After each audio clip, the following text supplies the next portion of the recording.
Hello and welcome to another episode of our Brand Couch. Today I'm here with Nada Ahmed, which is now a founder of her own company called Agile Leadership, but also has a history of working in digital transformation and innovation in large corporate players. But maybe Nada, you want to say hi and explain who you are. Hi Robert, thank you for inviting me here. So as you said, I have recently just started my own company called Agile Leadership, the idea is really to build off of my 15 years of experience within corporate working in the oil and gas and maritime industry and helping these companies innovate and deal with the big technology and digital shifts that we're seeing in the industry. So that's really been my passion, is building teams around that, looking at what are our market trends, what are the technology trends that are going on around in the industry, and how can we keep our companies still ahead of the curve. So, which is cool, but you have been working with some of the largest brands in that industry, right? You've been working with DNV-GL, you've been working with Aker Solutions recently, Kongsberg. So those are big names, especially in Norway, right? Can you give us a bit of an inside view of how these companies work and if there's any major differences? Yeah, I mean, all three of them, one thing that is really similar is that they're very Norwegian. Okay. But at the same time, they all work in a very global scale, serving oil and gas and the maritime industry worldwide. How I see Kongsberg and Aker Solutions perhaps a little bit different than DNV is that they're hardcore technology companies. So they have products that they're selling out to customers, whereas DNV it's more of a company that's built around its people and the competence. It's an advisory. So I think especially when we talk in terms of brand, for the technology companies, it's really about their brand quality, how they perform. Whereas for DNV, brand plays in some way a lot bigger role in terms of the effort you put as a company to position yourself as this quality insurer, this company that manages risk for you. So I think in terms of what I've learned the most about communication and brand has really been the time I spent at DNV, because I think that company was quite advanced in its thinking around positioning itself. So when we talk about sort of this B2B sphere, right, where branding is very often associated with the shoes or the tennis rackets or the whatever else we associate with brands, but I think interestingly the B2B space has increased their awareness of branding. You've been working with transformation and innovation. What is the role of it? I mean, how do you experience in the places where you worked? How does brand play a role? Maybe it's within leadership, or how do you see that work? Because one thing is the company itself, but like within that sort of vertical that you worked in, how do you see that influencing your daily life, really? Yeah, so I believe that over the past decade, branding has really taken a different turn than it had, 20, 30 years ago for a lot of these industrial companies. Before, they had to be more concerned about sort of individual business-to-business relationships. But now with social media, they also actually have to care about not only sort of the businesses, but the customers that they serve and their customers. The brand is so much bigger. So in some way, it's becoming more and more important even for these industrial players than it has before. And in terms of staying relevant, staying competitive, and that as we see now, the pace of innovation is unprecedented. It's faster than we've ever seen before, as technology is developing at a really fast pace.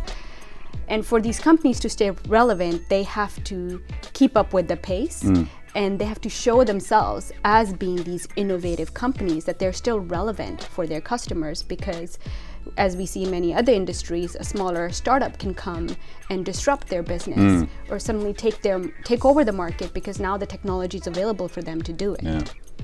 And that's, I think, leads nicely into the role of leadership, right? How do you see that change over the years?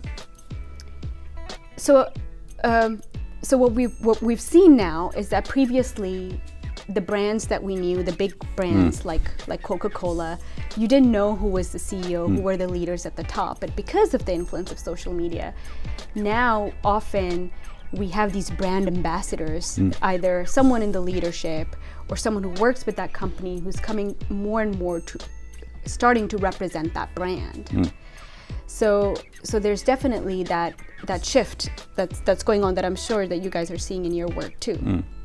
Yeah, I think it's interesting. I mean, we see, and it's easy to talk about because everyone knows it, right? But we see it, for example, Tesla is a fantastic example of that, right? We have both a very inspirational but also a very, call him edgy CEO, and Elon Musk, who's also the founder or co-founder really of the company.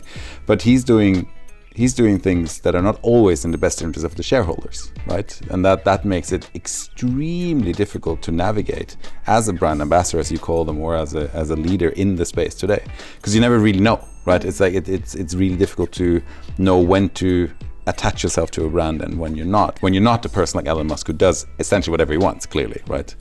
So, but linking over to what you do now, because you went from call it a safe corporate haven, right? With very interesting job descriptions and really being in the center of change, to starting your own company, which is called Agile Leadership. Tell us a bit more about why you made that decision and what it means to you. Yeah, definitely. I think I came to a space where, as I said, I've been working in the corporate setting for 15 years, and I've always seen myself as that person, breaking through the glass ceiling, climbing the ladder. And then something happened. I think the pandemic probably had something to do with it, which has been a time of deep thinking and awakening for a lot of people in terms of where they are in their lives. And for me, it was that moment, and I call it the midlife awakening, where I was like, you know what, I know what I can contribute with. I know my value now. And perhaps now is the best time for me to take some bigger risks in life, because corporate is in some way a very safe option. Yep. Because you have that monthly paycheck coming in. It's kind of like that drug that keeps you from stepping outside of corporate.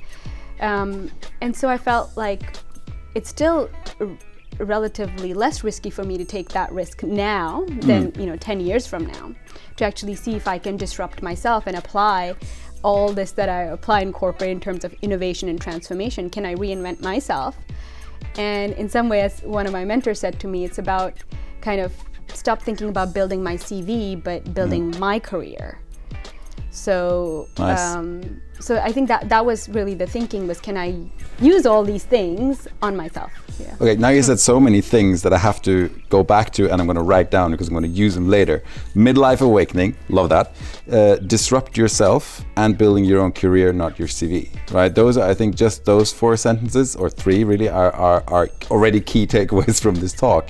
But like, the role, again, we're going back to brand, right? Because obviously this is a brand couch, so we need to talk a bit about that. So how do you see the difference now? I mean, you come from large corporate brands where everyone is sort of expected to represent, right? You have some leaders that may or may not be very visible in the media, and you have tons of marketing and PR teams that do their job every day to keep that brand at a certain level and establish that trust, what we're talking about, right? How do you do it now? Like, where's the difference? How do you see it? Like, because now it's you, right? Yeah, absolutely. And for me, I started building my brand, and it wasn't intentionally thinking about building my brand, but I started becoming more active on social media probably 4 or 5 years ago, when I saw the power of social media. And that was also a time when I kind of realized I actually am bringing a lot of value. There are people listening to me, and there are these platforms available where you can reach out to more people than you can just focusing on leadership within your own company. And if you want to create more impact, like for me, it's always been really important to empower more women, empower people of diverse backgrounds, to show them that it's possible to have their voices heard and be in a lot of these relatively male-dominated spaces. That if I can already start serving as that role model. I don't have to wait, right? And I can use these platforms to start speaking because I have a voice that matters, and I can create a following around that. So I have done that, but it's always been connected to a big corporation, a big brand that comes with it. And I think now it's me discovering for myself, what does it mean kind of standing on my own brand? So when it helps that I've already put myself out there and I have some kind of a following. But then it's about understanding how do actually people perceive me? because I might be, and then build on that, and build on that, you know, and because I might be putting on a lot of different messages out there, and I want some of them to resonate more with my customers. But it's really having those dialogues with your customers and then trying to see, am I putting the problems that I want to solve for them in the right words so that it would actually resonate with them. In the right context, right? So, but you're obviously, I mean, you said it yourself, right? You didn't need to wait, right? You can become a role model whenever you want, which is an interesting sort of, you know, proposition for yourself. But you also, like, you're sitting on different boards, and you still do, right? You now have your own company. What's next for you? I mean, this is 2 months in, right? We having this conversation because this is a super interesting jump. Is there some pro tips also? Like, if you look at sort of going forward, where do you see yourself in a couple of years, and also what kind of, I don't know, maybe analysis or what kind of tips would you like to give people that are in safe corporate positions but have other things to give? Yeah, so 2 questions. So first of all, really right now my focus is on building my business, and the reason I left my job is so that I could focus on things that I absolutely love to do, that I'm passionate towards, and that's really being able to put people from different backgrounds who have different strengths in a room, and being able to facilitate a process where suddenly they have these epiphanies and aha moments, and they can see how they can actually implement the idea that they've been thinking about for a very long period of time, or look at an idea from a different angle, or finally crack the code on like a problem that they've been working on. And then help them tell those stories, and then help them put those ideas into execution and do it quicker and a lot faster in a leaner manner. So it's really about creating those experiences for more companies than I could have done just staying at my job. And in terms of tips for people, I think it's really about what has worked for me was starting to believe in yourself, developing a level of self-awareness, understanding that you already have a worth. No matter where you start, there's always something that you have someone else needs. There's either it's a skill, it's a knowledge, something that you're very good at, and often you don't know about it because it's so inherent in you. You've always had it. So it's maybe going on that journey and really figuring it out. Yeah. And asking your colleagues, asking your friends, like what is it that you see in me that really gets me to excel and succeed. And then trying to figure out ways that you can actually contribute more with that. How can you add more value to the world with that? And I think that's how it starts. And then take the jump. Then take the jump, yes. Nada, these are short videos, short interviews, and it's about figuring out what people think and what sort of leaders in their field, what opinions they have about brands, their history, and also future going forward. That's really it. So guys, I'd like to thank Nada for being here. You can check her out at nadaahmed.com. I think you have a podcast now. Yes, I've just launched a podcast. It's called Braving Innovation, and you can find it on Apple Podcast or Spotify, and they are aired live on LinkedIn. So just check it out and connect with me. Fantastic. Thank you very much, and thank you for watching.